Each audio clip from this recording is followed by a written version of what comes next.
resist illusions.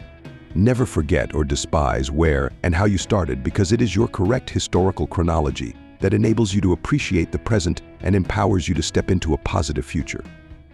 Where fresh desire erroneously forgets original beginnings, a fall is inevitable in order for you to avoid the problem of berating, despising, underrating him after you have married. Anybody who you don't think qualifies to marry you should not be given a consideration in the first place. Queen Vashti forgot where she started. Sometimes when I read scriptures, I try to create mental pictures of what I read.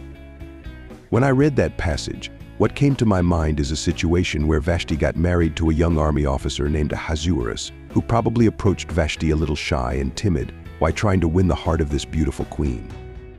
He obviously succeeded in marrying her, but I felt she lived with him with a mentality of having done him a favor by agreeing to marry him.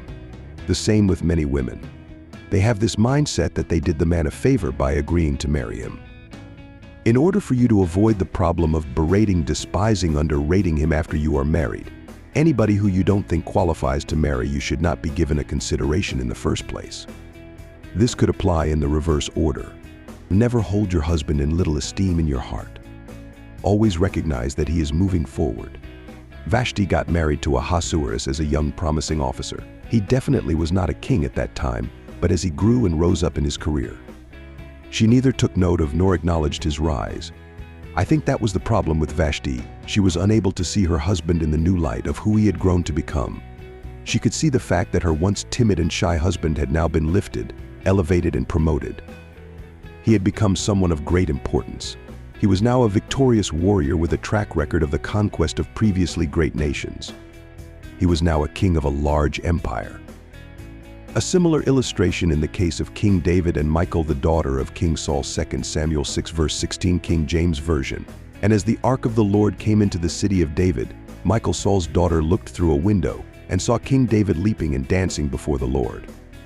And she despised him in her heart. Verse 20 says, Then David returned to bless his household. And Michal, the daughter of Saul, came out to meet David and said, How glorious was the king of Israel today, who uncovered himself today in the eyes of the handmaids of his servants, as one of the vain fellows shamelessly uncovereth himself. And 23, Therefore Michal, the daughter of Saul, had no child unto the day of her death. Michal had no regard for her husband, King David. She had no regard for his status and person, probably because she knew him when he was a nobody. Sadly, she also had little or no regard for the God whom King David worshipped. Like Michal, all Vashti could see was a struggling young man, but Ahasuerus had since grown to become a very great man. God had made him the most powerful man in his time. He now presided over 127 presidents. Wow, he was in charge, all the way from India through Ethiopia.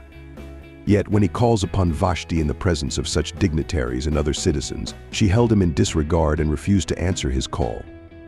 To any daughter of God watching this video, one of the things that we must ensure to do in order to be able to effectively stand bedside our husbands, fulfill our destinies, and do what God has called us to do in their lives is to never hold your husband in little esteem in your heart.